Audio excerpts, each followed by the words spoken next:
Hello साथियों, स्वागत है आप सभी का आज की क्लास में। और आज हम लेके आए हैं आपके धातु से संबंधित प्रश्न। ठीक है, इसमें हम क्या देखेंगे? धातुओं से, यानी धातु अधातु।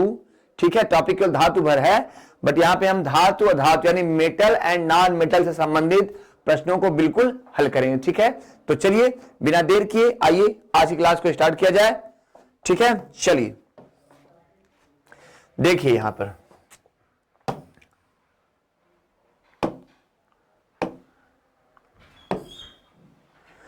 यहां पे पहला क्वेश्चन क्या कह रहा है, ये देख लीजिए। पहले पहला क्वेश्चन कह रहा कि सोडियम वाष्प लैंप प्रायः सड़क पर प्रकाश के लिए प्रयुक्त होते हैं। मैं आपको पढ़ा चुका हूं, याद रखिएगा, ये टॉपिक मैं आपको पढ़ा चुका हूं।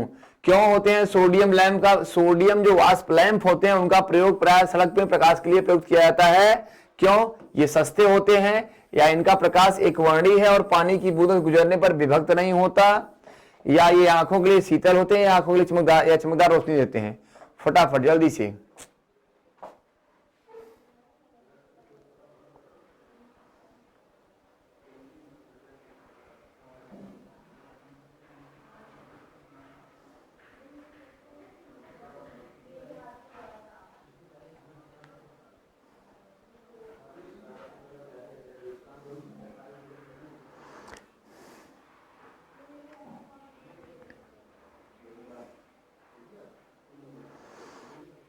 जल्दी दिया था सभी, जल्दी हल करो इसको, फटाफट बताओ इसको, इसका क्या होता है भैया? पहले का आंसर क्या हो जाएगा?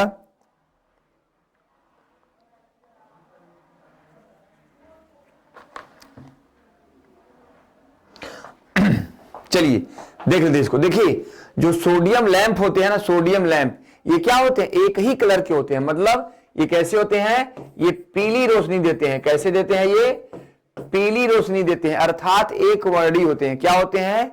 पीली रोशनी देते हैं, तो ये एक वर्णी होते हैं। और क्या? पानी की बूंदों से गुजरने पर विभक्त नहीं होते। ठीक है, क्या होते हैं? पानी की बूंदों से गुजरने पर विभक्त नहीं होते हैं। ठीक है, तो कहने का मतलब क्या हो जाएगा इसका आंसर? इनका प्रकाश एक वर्णी होता है और ये पानी की बूंदों से गुजरने पर विभक्त नहीं होते हैं। ठीक है, क्वेश्चन अच्छे से देख लो, बिल्कुल देख लो। मैं साइड हट जा रहा हूं, फिर आगे देखा जाएगा। चलो हो गया।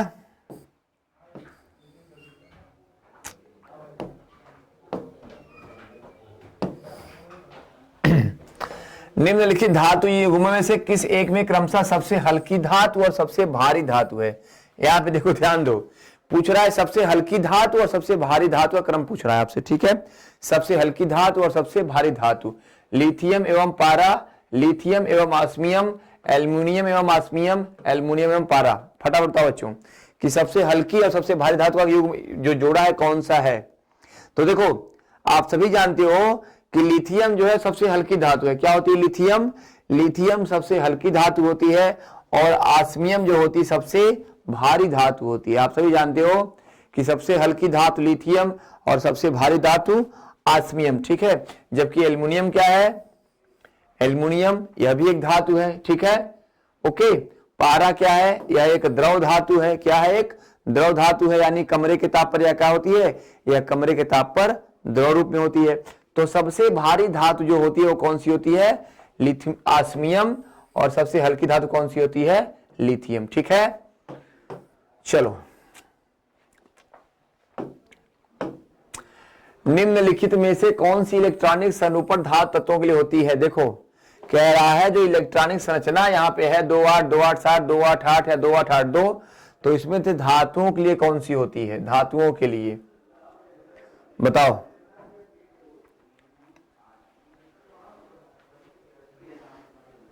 देखो 8, 2, 10 ये नियान का, ये नियान का है। नियान मतलब क्या? गैस के लिए है।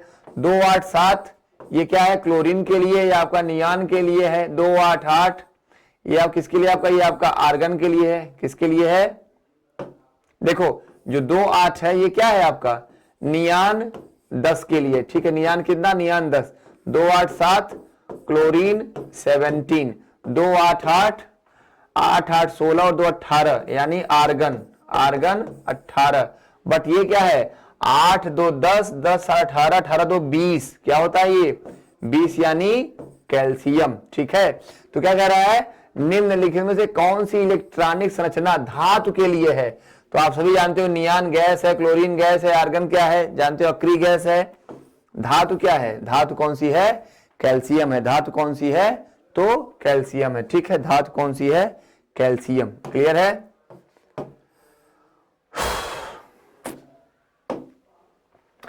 प्रतिदीप्ति नली में सर्वाधिक सामान्यतः प्रयोग होने वाली वस्तु है।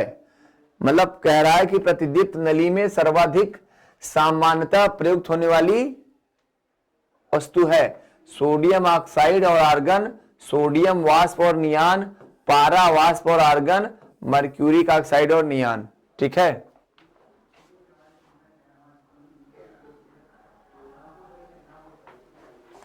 देखो जो प्रतिदीप्त नली में सर्वाधिक प्रयोग होती हैं वो क्या होती हैं?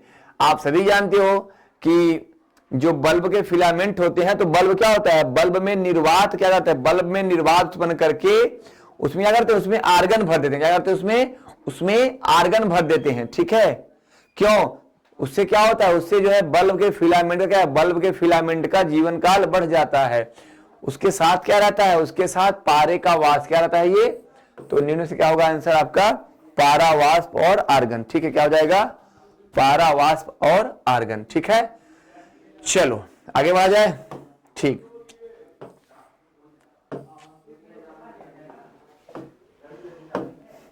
मोती मुख्य रूप से बना होता है। मोती क्या पूछ रहा है? कि मोती मुख्य रूप से बना होता है। बताओ मोती मुख्य रूप से किससे बना होता है? Calcium oxalate, calcium sulphate, calcium carbonate या कैल्शियम ऑक्साइड? बताओ फटाफट कि मोती जो है मुख्य रूप से किससे बना होता है?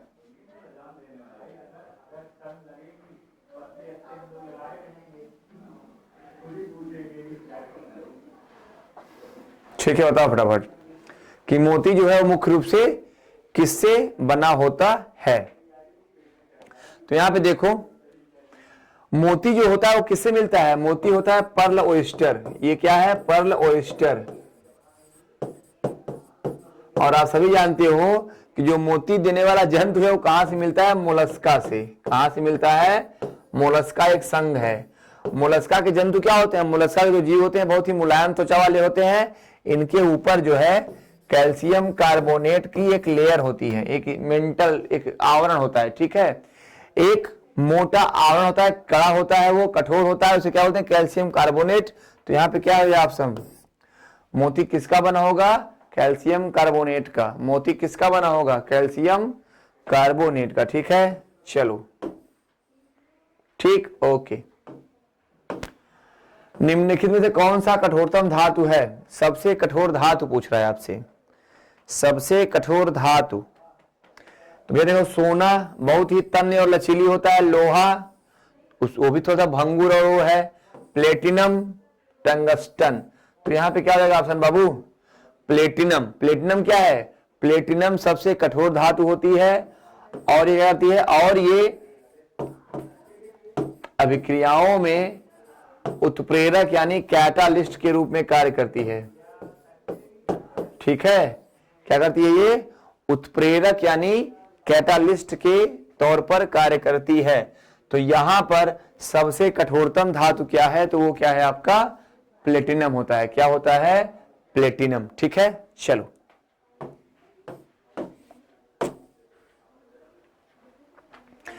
निम्नलिखित में से सबसे भारी धातु है। सबसे भारी धातु पूछ रहा है। तांबा, यूरेनियम, एल्युमिनियम और चांदी। तांबा, यूरेनियम, एल्युमिनियम और चांदी। देखो यहां पे तांबा यानी कॉपर परमाणु क्रमांक 29, यूरेनियम यू परमाणु क्रमांक 92, एल्युमिनियम परमाणु क्रमांक 13, चांदी एजी परमाणु क्रमांक 47। तो यहां पे क्या है? यूरेनियम क्या है? यूरेनियम सबसे भारी धातु है। यूरेनियम क्या है? यूरेनियम सबसे भारी धातु है। और इसका अयस्क कौन सा है? तो इसका अयस्क कौन सा है? Pitch blend. क्या है भैया?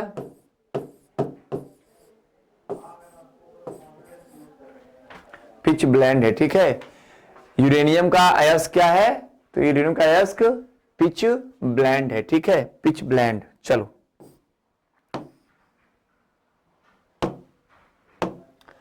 निम्नलिखित में से कौन सा एक पदार्थ बहुत कठोर और बहुत तन्य होता है? मतलब बहुत कठोर भी है और बहुत तन्य भी है। कार्बोरेंडम, टंगस्टन, कास्ट आयरन और नाइक्रोम। ठीक है, क्या है? कार्बोरेंडम, टंगस्टन, कास्ट आयरन और नाइक्रोम। अब यहां पे देखो क्या आपसे पूछ रहा है वो।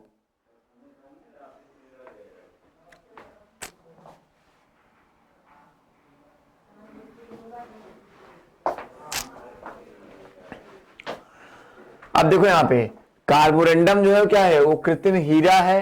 टंगस्टन जानते हो बल्ब का फिलामेंट जिसे लगता है। कास्ट आयरन क्या है? सबसे घटिया लोहा होता है। क्या है ये? सबसे घटिया लोहा है। और क्या होता है यह? छड़ क्या होता है? भंगुर, यानी क्या होता है? टूटने वाला होता है। बट नाइक्रोम क्या है?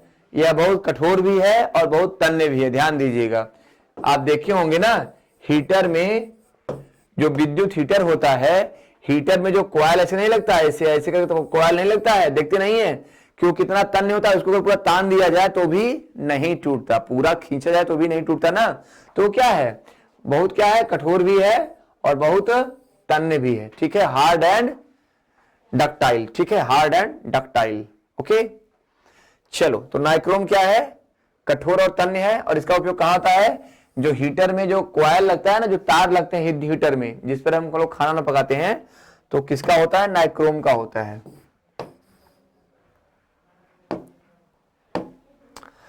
ऑक्सीजन के बाद सबसे अधिक उपलब्ध कौन सा मूल तत्व है? ऑक्सीजन के बाद सबसे अधिक उपलब्ध मूल तत्व कौन सा है? सिलिकॉन, कार्बन, सोडियम या क्लोरीन? बताओ, सिलिकॉन, कार्बन, सोडियम या क्लोरीन? बताओ यहां से। अब यहां पे ध्यान दो आप लोग कि प्रकृति में सबसे ज्यादा मात्रा में कौन सा उपलब्ध है? तो प्रकृति में सबसे ज्यादा मात्रा में तत्व के मामले में ऑक्सीजन उपलब्ध है। प्रकृति में सबसे ज्यादा मात्रा में ऑक्सीजन उपलब्ध है। ठीक है, उसके बाद क्या है आपका? सिलिकॉन है,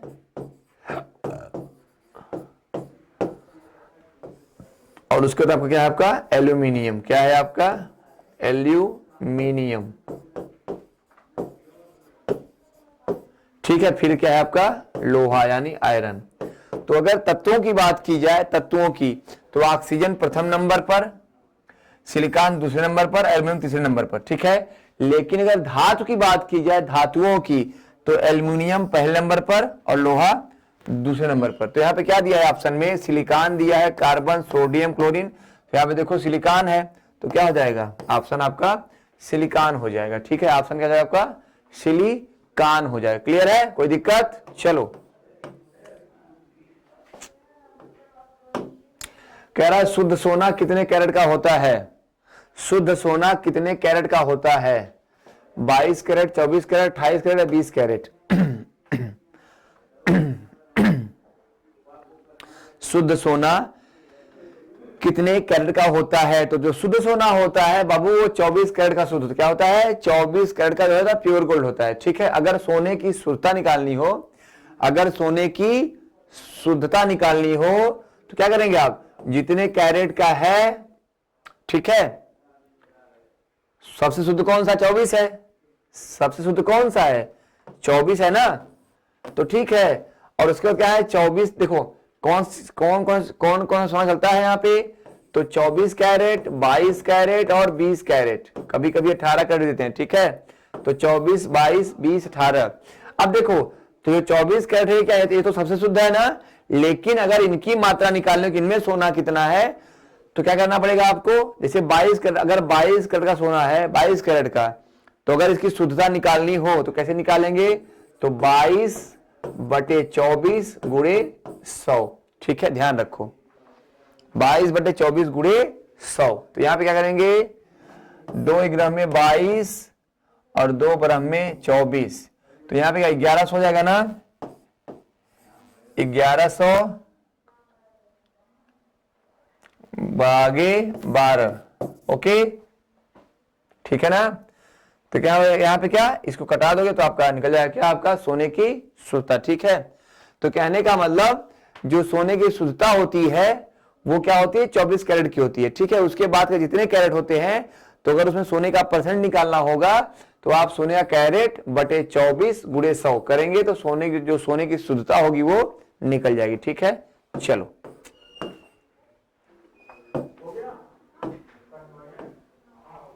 ठीक है। तो अब यहां देखो, सोडियम धातु का संचयन केरोसिन में होता है। सोडियम धातु का जो संचयन मतलब क्या करेंगे, मतलब सोडियम धातु को केरोसिन में डुबा के रखा जाता है। इसका कारण क्या है, धातु जो सोडियम है वायु में होने पर गल जाती है, मतलब वायु में प्रभावित होने पर गल जाती है। ठीक है, सोडियम जो धातु है वायु प्रभाव होने पर गल जाती है। ठीक है, तो इनमें कौन सा सही है, ए और आर दोनों सही है और आर ए का सही स्पष्टीकरण है। ए और आर दोनों सही है किंतु आर ए का सही स्पष्टीकरण नहीं है। ए सही है परंतु आर गलत है, ए सही है परंतु आर सही है, ए सही है और आर भी सही है। ठीक है, यहाँ पे ए सही नहीं होगा, ए गलत, ऐसे तो ऑप्शन थोड़ा सा गलत हो गया। ए सही है आर गलत है और यहाँ पे ए गलत है आर सही है, ऐसे होना चाहिए। ठीक है, चलो बताओ। अब देखो यहाँ पे जो सोडियम होती है वो बहुत ही क्रियाशील होती है। ठीक है, सोडियम क्या होती है, बहुत ही क्रियाशील होती है और वो जैसे ही क्या होती है खुले में रखी जाती है तो तुरंत हवा से क्रिया कर लेती है। ठीक है, वायु से क्रिया कर लेगी। ठीक है, क्या बनाएगी, सोडियम ऑक्साइड बनाएगी। क्या बनाएगी, सोडियम ऑक्साइड। ध्यान रखो, सोडियम अगर खुले में रहेगा तो क्या होता है, उसका क्षय होता है, गलती नहीं है, उसका क्षय होता है। उस पर क्या होता है, एक ऑक्साइड की परत जमती है, किसकी, सोडियम ऑक्साइड की। और वो सोडियम ऑक्साइड क्या करती है, तुरंत जो है जल से क्रिया करेगी। क्या करेगी, जल से क्रिया करेगी, क्या बना लेगी, सोडियम हाइड्रोक्साइड बना लेगी। ओके, तो सोडियम अगर खुले में रखी जाएगी तो किसी न किसी धातु से क्रिया करती रहेगी। ठीक है, तो इसलिए उसे करते क्या है, केरोसिन में डुबा के रखते हैं। क्या करते हैं, केरोसिन में डुबा के रखते हैं। ठीक है, अब यहां पे दिया है कि गल जाती है, गल नहीं जाती है, क्या करती है, तुरंत क्रिया करके नए तत्व या नए यौगिक बना लेती है। ठीक है, तो यहां पे क्या है, ए और आर क्या है, ए और आर दोनों सही है। ठीक है, ठीक है, ए सॉरी ए सही है, ए सही है। अब देखो यहाँ पे ए और आर दोनों सही है, ए और आर दोनों सही है, दोनों तो होगा नहीं, ये तो ऑप्शन कैंसिल हो गया ना। यहाँ पे कह दिया ए सही है, ए क्या है, ए सही है, यहाँ पे ए गलत है, तो क्या हो जाएगा ऑप्शन ए सही है लेकिन आर क्या है, आर गलत है, यानी धातु जो है गलती नहीं है। ठीक है, तो ए सही है लेकिन आर गलत है। ओके बेटा, चलो हीरे की खनिजी बनावट क्या है, कहने का मतलब हीरे में कौन कौन से खनिज होते हैं, कार्बन होता है, नाइट्रोजन होता है, निकिल होता है, जस्ता होता है। तो देखो भैया, जस्ता रहेगा तो हीरा नहीं बनेगा, निकिल रहेगा तो नाइट्रोजन नहीं, क्या रहेगा, हीरा क्या होता है, हीरा जो है क्या है, हीरा कार्बन का एक एलोट्रॉप है। क्या है, हीरा कार्बन का एलोट्रॉप है। क्या है एलोट्रॉप, इसमें कार्बन के 4 परमाणु होते हैं। क्या होते हैं, हीरे में कार्बन के 4 परमाणु होते हैं। ठीक है, जो कैसे होते हैं, चतुष्कोणीय होते हैं, माने 4 कोणों पर फिट रहते हैं, चतुष्कोणीय होते हैं। और जो चतुष्कोणीय संरचना है ना, इसी कारण क्या होता है, इसी के कारण हीरा जो है बिल्कुल क्या होता है, चमकता है। ठीक है, हीरा क्या होता है, चमकता है। और प्रकृति में हीरा क्या है, सबसे कठोर पदार्थ है। हीरा क्या है, जितने भी पदार्थ ज्ञात है उनमें क्या है, सबसे कठोर है। ठीक है, क्या है, सबसे कठोर है। और यह क्या करता है, यह प्रकाश का, ये सारे क्वेश्चन बेटा बता रहा हूं, ये सभी क्वेश्चन हैं। ठीक है, यह प्रकाश का पूर्ण आंतरिक परावर्तन करता है, यह प्रकाश का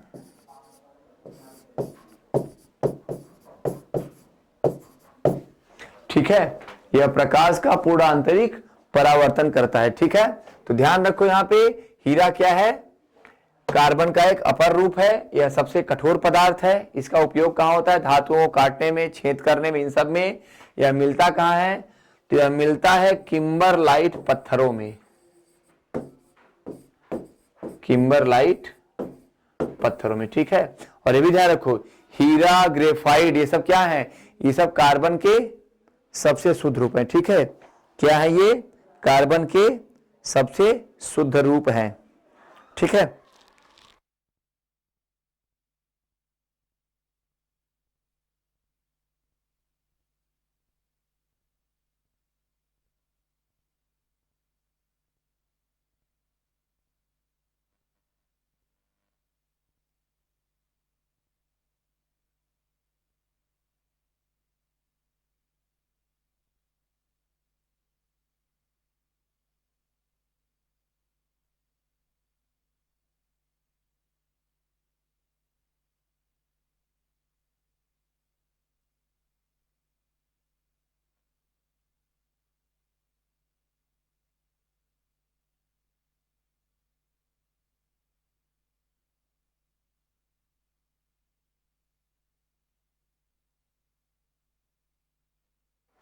ठीक है, अब देखो यहां पे नेक्स्ट क्वेश्चन।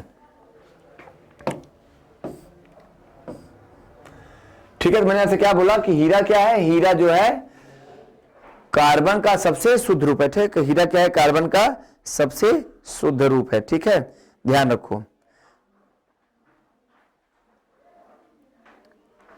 ओके, चलो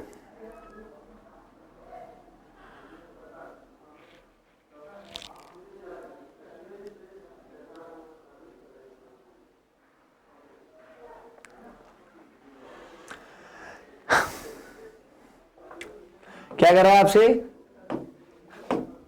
भूपर्पटी में सर्वाधिक पाया जाने वाला तत्व है, भूपर्पटी में सर्वाधिक मात्रा में पाया जाने वाला तत्व है ऑक्सीजन, नाइट्रोजन, मैग्नीज या सिलिकॉन।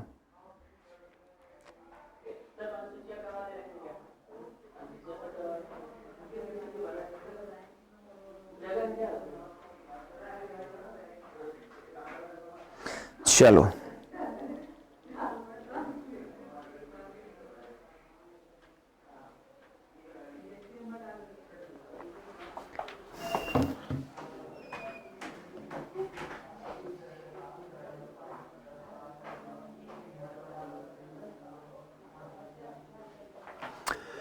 ठीक है बेटा, तो यहां क्या कह रहा है, भूपर्पटी में सर्वाधिक मात्रा में पाया जाने वाला तत्व है ऑक्सीजन, नाइट्रोजन, मैग्नीज या सिलिकॉन। तो आप कभी मैंने बताया था क्वेश्चन में ना कि सबसे ज्यादा कौन सा तत्व होता है, सबसे ज्यादा होता है ऑक्सीजन, फिर सिलिकॉन, फिर एल्युमिनियम, फिर फेरस यानी लोहा। तो यहाँ पे क्या है ऑप्शन क्या है आपका, ऑक्सीजन। ठीक है, क्या हो जाएगा, ऑक्सीजन। लेकिन अगर वायुमंडल की बात करें, वायुमंडल की, पृथ्वी पर तत्व के मामले में तो ऑक्सीजन है, लेकिन अगर बात करें वायुमंडल की तो क्या है, नाइट्रोजन है। कितनी नाइट्रोजन है, लगभग 78%। ठीक है, ध्यान दीजिएगा, कितनी है, 78%। ठीक, सिलिकॉन नंबर 2 पे है और मैग्नीज क्या है, यह लोहे के साथ, किसमें, यह लोहे के साथ मिलता है, किसके रूप में, अयस्क के रूप में। मैग्नीशियम, सॉरी मैग्नीज नहीं, मैग्नीशियम मिलता है। कभी कभी मैग्नीज और मैग्नीशियम में देखो दोनों सेम है लगभग ना, तो मैग्नीज और मैग्नीशियम में कभी कभी इनमें कंफ्यूजन होता है। ठीक है, तो मैग्नीज नहीं मैग्नीशियम है। ओके, चलो छोड़ो इनको। अब देखो यहां पे अभ्रक, अभ्रक यानी क्या है, माइका। अभ्रक क्या है भैया, उष्मा का चालक है या विद्युत कुचालक है, उष्मा या विद्युत दोनों का कुचालक है, उष्मा विद्युत दोनों का चालक है या उष्मा कुचालक है, विद्युत का चालक है, बताओ अभ्रक क्या है।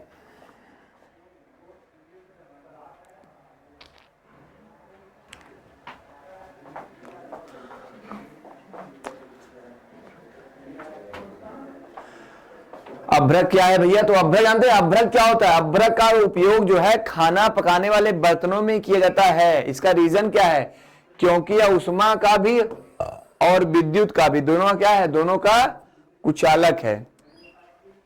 जो होम अप्लायंसेज या जो होम यूटेंसिल्स, जो किचन यूटेंसिल्स होते हैं, उनमें क्या होता है, अभ्रक का यूज किया जाता है। क्यों किया जाता है, क्योंकि अभ्रक क्या है, विद्युत और उष्मा दोनों का कुचालक होता है। ठीक है,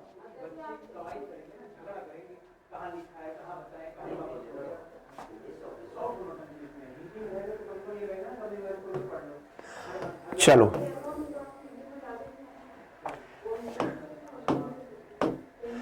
एल्युमिनियम धातु को प्राप्त किया जाता है। ठीक है, एल्युमिनियम धातु को प्राप्त किया जाता है पिच ब्लेंड से, ग्रेफाइट से, बॉक्साइट से या अर्जेंटाइट से। अब ये सभी क्या है, ये सभी क्या है, ये सभी अयस्क हैं। ये सभी क्या है, ये सभी अयस्क हैं। और इनसे पूछा कि जिसमें से एल्युमिनियम को किससे प्राप्त किया जाता है। अब आपको हम अयस्क पढ़ा चुके हैं, आपको अयस्क पढ़ा चुके हैं। अब देखो अयस्क में क्या है, अयस्क होते क्या है, अयस्क ऐसे धात्विक खनिज होते हैं, अयस्क ऐसे धात्विक खनिज होते हैं जिनसे क्या होता है, धातुओं का निष्कर्षण होता है, यानी जिनसे धातुओं को अलग किया जाता है। तो यहां पे कह रहा है कि एल्युमिनियम को जो प्राप्त करते हैं, किससे प्राप्त करते हैं, तो आप सभी जानते हो कि एल्युमिनियम का जो प्रमुख है क्या है, एल्युमिनियम का प्रमुख है क्या है, बॉक्साइट है। क्या है, बॉक्साइट है, Al2O3, क्या है ये, बॉक्साइट है। और पिच ब्लेंड क्या है, तो पिच ब्लेंड क्या है आपका, ये यूरेनियम का अयस्क है। ग्रेफाइट क्या है, ये कार्बन का एक शुद्ध रूप है, कार्बन का एक शुद्ध रूप है। बॉक्साइड क्या है, आपका एल्युमिनियम का अयस्क है। और अर्जेंटाइट क्या है, ये सिल्वर यानी चांदी का अयस्क है। ठीक है, ये क्या है, सिल्वर यानी चांदी का अयस्क है। ठीक है, तो यहां पे क्लियर है। चलो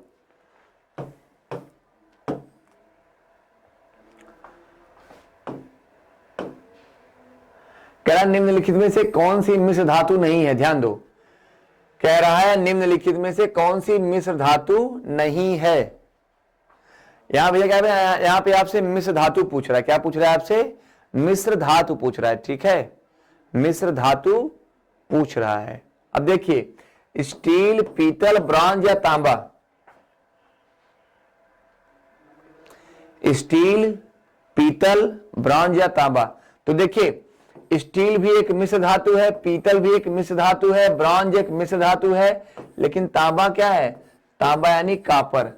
तो यह क्या है, एक धातु है। क्या है, एक धातु है, मिश्र धातु नहीं है। ठीक है, तो ये क्या है, ये एलॉय नहीं है। क्या है, ये एलॉय नहीं है। तांबा क्या है, एक धातु है, लेकिन ब्रॉन्ज, पीतल और स्टील क्या है, ये सभी मिश्र धातुएं हैं। ठीक है, इनमें क्या होता है, इनमें दो या तीन या दो से अधिक तत्वों का मिश्रण किया जाता है।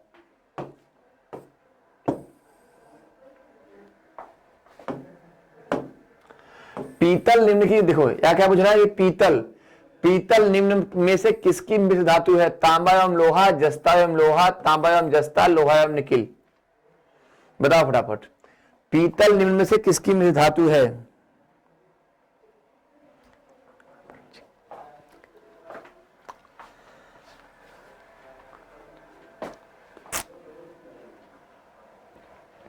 ठीक है, तो पीतल क्या होती है, पीतल जो है तांबे एवं जस्ते की धातु है। किसकी, तांबे एवं जस्ते की। यानी जब कापर प्लस जिंक इन दोनों को मिलाया जाता है तो क्या बनता है, पीतल बनता है। क्या बनता है, पीतल। ठीक है, क्या बनता है, पीतल बनता है। ठीक है, तो पीतल किसकी मिश्र धातु है, तांबे और जस्ते की। ठीक है, तांबे और जस्ते की। ठीक है, चलो अब देखो यहां पर, जंग लगने पर लोहे का भार, जंग लगने पर लोहे का भार बढ़ जाता है कि घट जाता है कि वही रहता है या अनिश्चित रहता है। जंग लगने पर लोहे का भार। ठीक है, जंग लगने पर लोहे का भार क्या होता है। तो ध्यान दो, लोहे का जंग लगना क्या है, लोहे का जंग लगना कब होता है, लोहे का जंग लगना जब वह क्या करता है, ऑक्सीजन और नमी के साथ क्रिया करता है। किसके, जो लोहा होता है वह ऑक्सीजन और नमी के साथ क्रिया करता है, तो क्या होता है, लोहे में जंग लगता है। ठीक है, और यह क्या है, एक रासायनिक प्रक्रिया है। क्या है, एक रासायनिक प्रक्रिया है। और इसमें क्या होता है, भार उसका बढ़ जाता है। क्या होता है, भार उसका बढ़ जाता है। ठीक है, तो जंग लगने में लोहे का भार क्या होता है, बढ़ जाता है। स्टेनलेस स्टील किसकी मिश्र धातु है, स्टेनलेस स्टील किसकी मिश्र धातु है, लोहा, क्रोमियम, यसद एवं कार्बन, लोहा, टीन, मैग्नीज एवं यसद, लोहा, क्रोमियम, निकिल एवं कार्बन, लोहा, निकिल, यसद और टीन।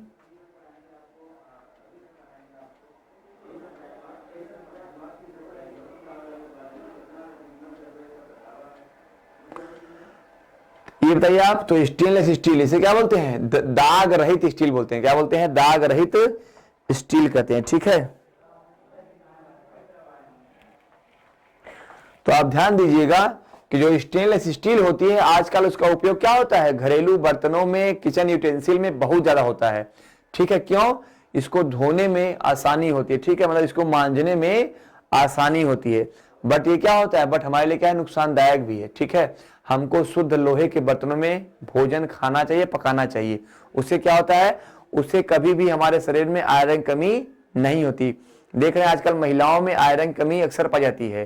तो महिलाओं में जो आयरन कमी क्यों होती है, क्योंकि जो लोहे की धातु के बर्तन है उसमें उनका जो है डेली का जो आहार होता है वो शामिल नहीं होता। ठीक है, तो हम क्या करते हैं, हम एल्युमिनियम के बर्तनों में, आपके स्टेनलेस स्टील में, जस्ते में, इन सब में खाना खाते हैं। ठीक है, फाइबर में खाना खाते हैं, प्लास्टिक में खाना खाते हैं। ठीक है, तो लोहे की कमी को क्या है, इसलिए हमारे शरीर में लोहे की कमी हो जाती है। ठीक है, इसलिए हमारे शरीर में लोहे की कमी हो जाती है। तो ये क्या है आपका जो स्टेनलेस स्टील है, ये आपका लोहा, क्रोमियम, निकिल और कार्बन। ठीक है, यानी Fe+Cr+C+Ni इतने तत्वों को मिला के बनता है। ठीक है, क्लियर है, क्लियर है। चलो, तो क्या यहां पे ऑप्शन आपका आ जाएगा, ऑप्शन नंबर सी हो जाएगा। ठीक है, ठीक है, चलो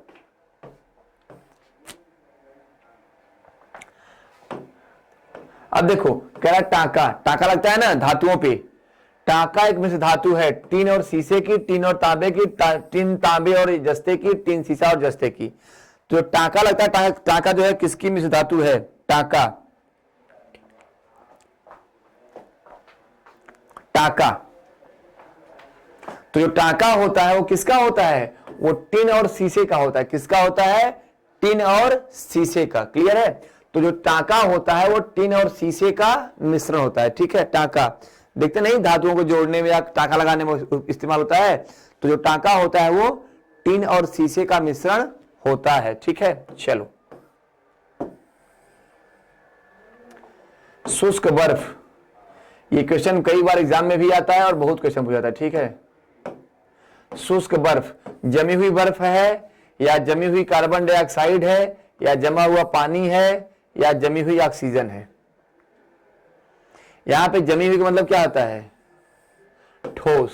क्या है, जमी हुई का अर्थ क्या है, ठोस है। ठीक है, जमी हुई का अर्थ है ठोस। ठीक है, चलो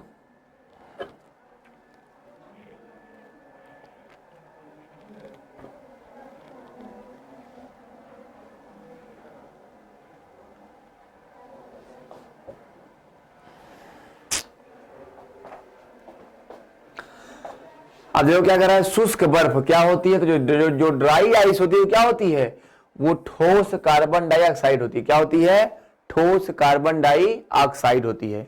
ठीक है, ठोस कार्बन डाइऑक्साइड होती है। और इसका उपयोग कहां होता है, कोल्ड स्टोरेज में होता है, प्रशीतन में होता है, होता ही नहीं। इसका उपयोग कहां होगा, प्रशीतन में होता है, कोल्ड स्टोरेज में। ठीक है,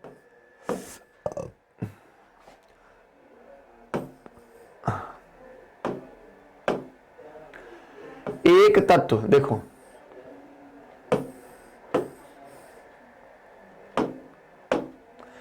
एक तत्व x, एक तत्व क्या है, x है, के वायतम कक्षा में, एक तत्व x के वायतम कक्षा में 4 इलेक्ट्रॉन है। कितने इलेक्ट्रॉन है, 4 इलेक्ट्रॉन है। हाइड्रोजन के साथ इसके यौगिक का कौन सा सूत्र होगा, X4H या X4H4 या XH3 या XH4, बताओ। एक तत्व के वायतम कोश में 4 इलेक्ट्रॉन हैं। जब यह H के साथ जुड़ेगा तो क्या बनाएगा, है, जब यह H के साथ जुड़ेगा तो क्या बनाएगा। चलो, एक तत्व के वाय कोश में 4 इलेक्ट्रॉन है, इससे क्या होगा, इससे हाइड्रोजन जुड़ेगा।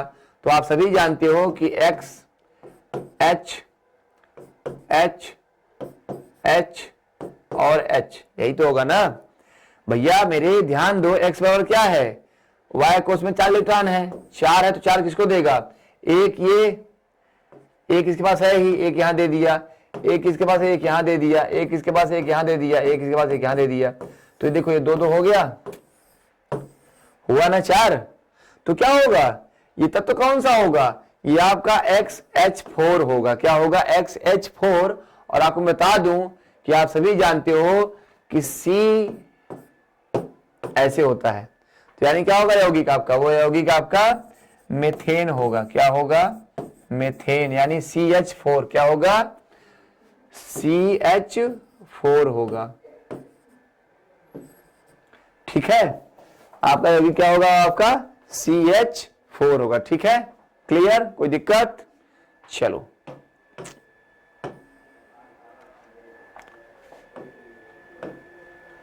भारी पानी वह पानी होता है, देखो भारी पानी मतलब क्या है, भारी जल, क्या है आपका भारी जल, ठीक है, ये क्या है आपका D2O, क्या है आपका D2O।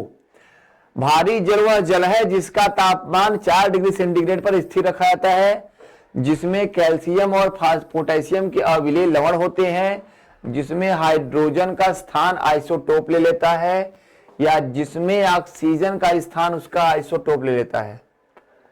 तो भारी जल वह जल होता है, क्या पूछ रहा है आपसे, बता दीजिए फटाफट। देखो आप सभी जानते हो कि जो भारी जल होता है उसका फॉर्मूला क्या होता है, हाइड्रोजन के 3 समस्थानिक होते हैं, हाइड्रोजन के 3 समस्थानिक होते हैं, ठीक है,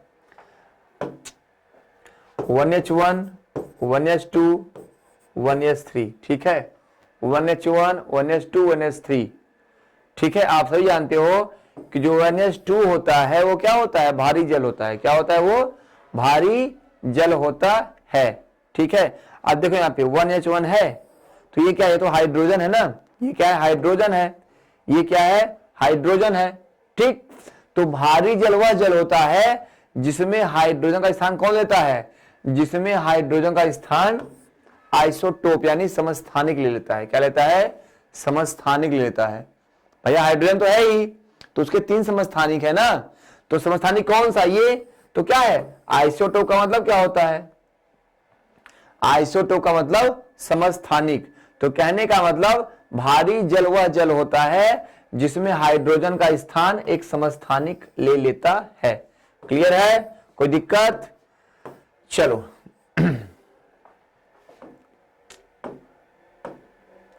हैलोजनों में सबसे अधिक अभिक्रियाशील क्या होती है, अभी कल ही पढ़ाया था मैंने, परसों पढ़ाया था मैंने ना आपको कि हैलोजनों में सबसे क्रियाशील कौन सा है, फ्लोरीन है, क्लोरीन है, कि ब्रोमीन है, कि आयोडीन है, बताओ।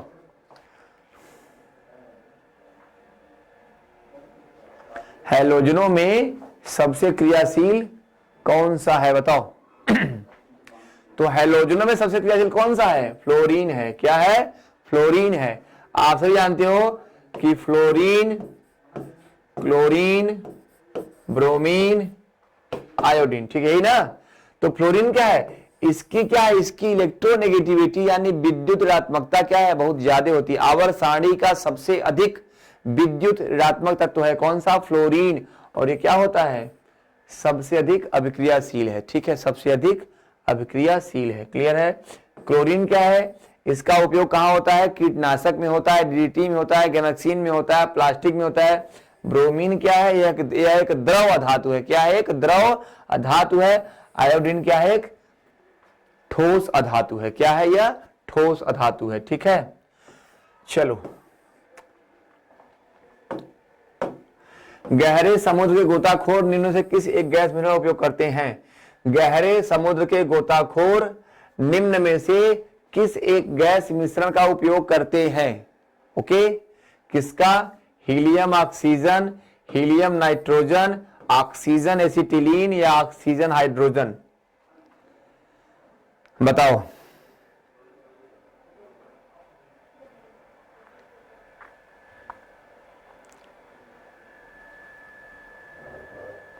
तो देखो यहां पे जो गोताखोर होते हैं वो क्या करते हैं, हीलियम और ऑक्सीजन के सिलेंडर का उपयोग करते हैं। क्यों करते हैं, क्योंकि ऑक्सीजन क्या है, ठंडी गैस है, ठीक है, लेकिन हीलियम क्या है, यह अक्रिय है। हीलियम क्या है, अक्रिय है, तो इसलिए क्या है, यह ऑक्सीजन से क्रिया नहीं करेगी, ठीक है, ऑक्सीजन से क्रिया नहीं करेगी। इसलिए कृत्रिम श्वसन में गोताखोरों के लिए जो सिलेंडर होती है उसमें इन सब में क्या होता है, हीलियम और ऑक्सीजन के मिश्रण का उपयोग सिलेंडरों में भरकर किया जाता है, ठीक है। चलो, डॉक्टरों द्वारा एनेस्थीसिया के रूप में प्रयोग होने वाली हास्य गैस है, हास्य गैस, लाफिंग गैस, जानते हैं लाफिंग गैस।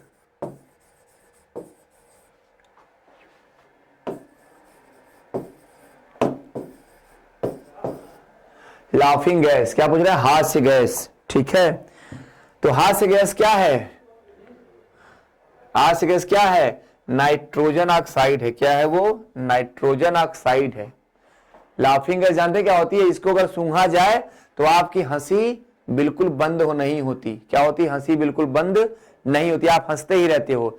और अगर इसे अधिक मात्रा में सूंघ लिया जाए तो आपकी क्या होगी? आपकी हंसते हंसते क्या होगी? मृत्यु हो जाएगी। क्या होगी? हंसते हंसते मृत्यु हो जाएगी। इसलिए क्या बोलते हैं इसे लाफिंग गैस कहते हैं। ठीक है, अब यहां पे देखो पूछ रहा है कि फेल्सपार किसका अयस्क है? फेल्सपार मैग्नीशियम का, कैल्शियम का, तांबे का या एल्युमिनियम का?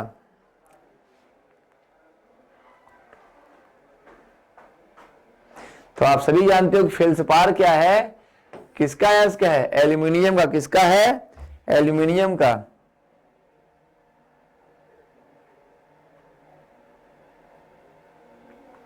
ठीक है, फेल्सपार किसका अयस्क है? एल्युमिनियम का। फेल्सपार, कोरंडम, बॉक्साइट ये सभी किसके अयस्क हैं? एल्युमिनियम के हैं। मैग्नीशियम का अयस्क क्या है? मैग्नेट, सॉरी तो लोहे का है, मैग्नेटाइट। ठीक है, कैल्शियम क्या है? कैल्शियम का अयस्क है। ठीक है, तांबे का अयस्क है। ये सब अयस्क है ना। तो अयस्क वाले चैप्टर को मैं पढ़ा चुका हूं। ठीक है, अयस्क वाले चैप्टर में आपको पढ़ा चुका हूं। तो यहां फेल्सपार क्या है? आपका एल्यूमिनियम का अयस्क है। ठीक है, ओके ओके, चलो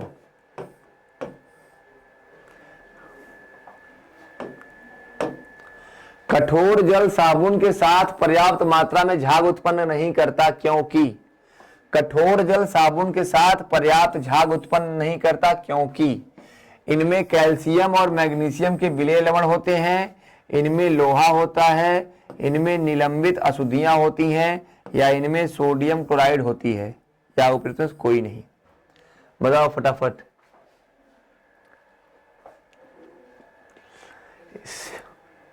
कह रहा है कठोर जल जो है साबुन के साथ पर्याप्त मात्रा में झाग नहीं देता, इसका कारण क्या है? देखो, कठोर जल जो है वो साबुन के साथ आसानी से झाग नहीं देता, तो फिर देता कौन है? देता कौन सा है? तो देता है सॉफ्ट वाटर, यानी मृदु जल देता है। कौन देता है? सॉफ्ट वाटर यानी मृदु जल देता है। अब ये क्यों देता? क्योंकि इसमें क्या होते हैं? इसमें कैल्शियम और मैग्नीशियम के लवण होते हैं, यानी सिलिकेट, फास्फेट ये सब होते हैं। ठीक है, तो इसमें कैल्शियम और मैग्नीशियम के लवण होते हैं। कौन? जो विलेय होते हैं। इसलिए क्या होता है? ये साबुन के साथ आसानी से झाग नहीं देता। जबकि मृदु जल क्या है? मृदु जल साबुन के साथ आसानी से झाग देता है। ठीक है, चलो सर्विस स्टेशनों पर मोटर कारों की जो जांच होती है प्रदूषण वाली, देखो क्वेश्चन फिर से पढ़ेंगे। सर्विस स्टेशनों पर मोटर कारों की जाने वाली प्रदूषण जांच द्वारा निम्नांकित में से किसकी जांच व अनुमान किया जाता है? सीसा व कार्बन कण, नाइट्रोजन व सल्फर के ऑक्साइड, कार्बन मोनोऑक्साइड या कार्बन डाइऑक्साइड? बताओ फटाफट कि जो सर्विस स्टेशन पर मोटर कारों की जो होता है ना प्रदूषण, कहते हैं ना प्रदूषण, वो होता है ना प्रदूषण। तो जब प्रदूषण को चेक कराते हैं तो उसमें कौन सी जांच होती है, ये पूछ रहा है आपसे। तो देखो, आप सभी जानते हो कि जो कार में पेट्रोल होता है तो उसमें लेड मिलाते हैं। लेड क्यों मिलाते हैं? क्योंकि वह अपस्फोटन रोधी होता है। क्या होता है? एंटी क्रैकिंग होता है। तो क्या होते हैं? उसी सीसा और कार्बन के कण की जांच के लिए उसका होता है क्या? प्रदूषण। ठीक है, सीसा और कार्बन के कणों की जांच के लिए उनका अनुमान लगाया था। ठीक है, ठीक, चलो प्रयोगशाला में सिल्वर नाइट्रेट घोल को ब्राउन बोतलों में रखा जाता है।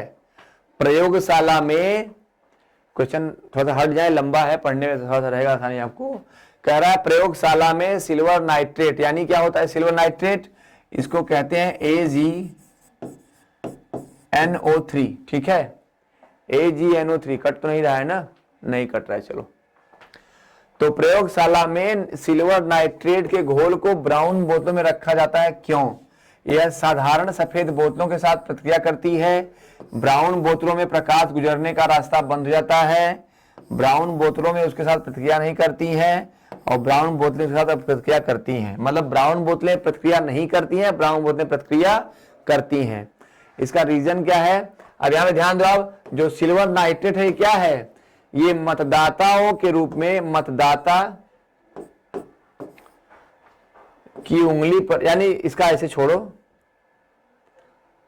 मत क्या होता है इसका प्रयोग, इसका प्रयोग कहां होता है, मतदाता की उंगली पर होता है, लेकिन वो कब होगा, मतदान के दौरान होता है। ठीक है, जब वोटिंग होती है ना, वोटिंग, तो वोटिंग में जब स्याही लगाते हैं ना उसके अंगूठे पर या नाखून पर, तो कौन सी होती है, वो सिल्वर नाइट्रेट होती है। इसे क्या बोलते हैं, इसे लूनर कास्टिक कहते हैं। क्या बोलते हैं इसे, लूनर कास्टिक कहते हैं।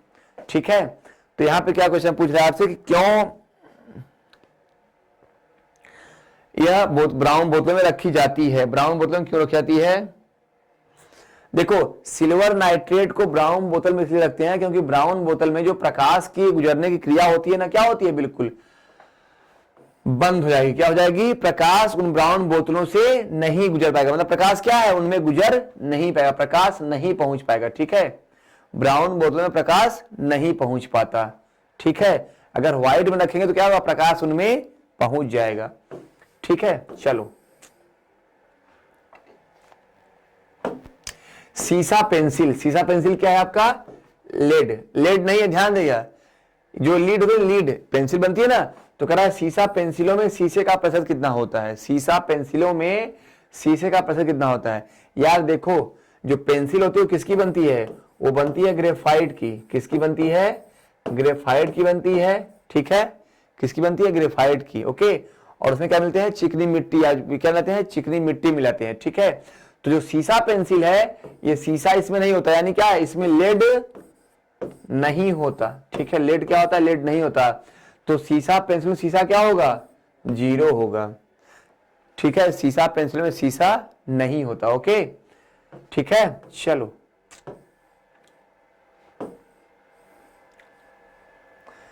कह रहा है कीट भक्षी पौधे, कीट भक्षी पौधे जिस मृदा में उगते हैं उसमें कमी होती है। अब ध्यान दो, जो कीट भक्षी पौधे होते हैं जैसे ड्रोसेरा है, यूट्रिकुलेरिया है, ठीक है, ड्रोसेरा, यूट्रिकुलेरिया, ये सब क्या है, ये सब घटपर्णी या कीटपक्षी पौधे हैं। ठीक है, कीटपक्षी पौधे हैं, कीटों क्या करते हैं, कीटों का भक्षण कर लेते हैं। ठीक है, तो ये कहां उगते हैं, जहां पर कमी किसकी होती है, मैग्नीशियम की, कैल्शियम की, नाइट्रोजन की या जल की।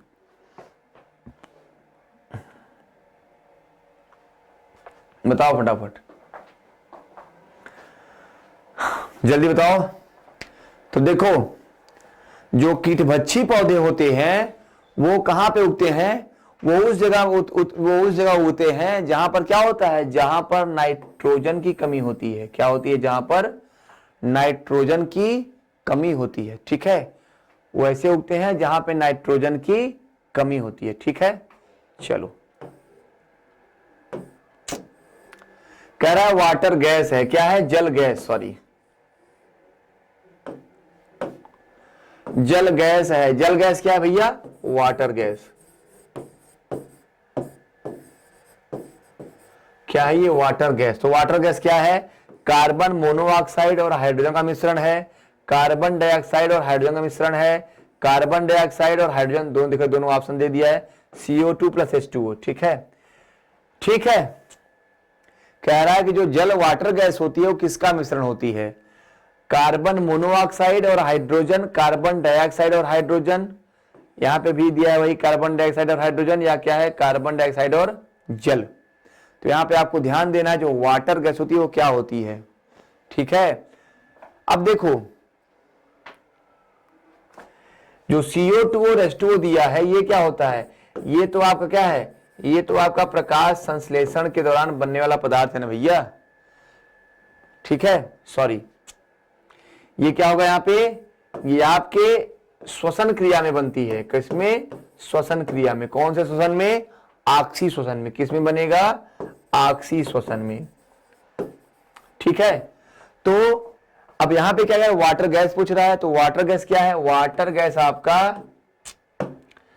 कार्बन मोनोऑक्साइड और हाइड्रोजन का मिश्रण होती है। क्या होती है, वाटर गैस कार्बन मोनोऑक्साइड और हाइड्रोजन का मिश्रण होती है। ठीक है, चलो नेक्स्ट क्वेश्चन, चलो खत्म हो गया क्वेश्चन आपका। ओके, तो साथियों यहां पर आपकी जो आज के जो क्वेश्चन थे धातु और धातु के, वो खत्म हो गए।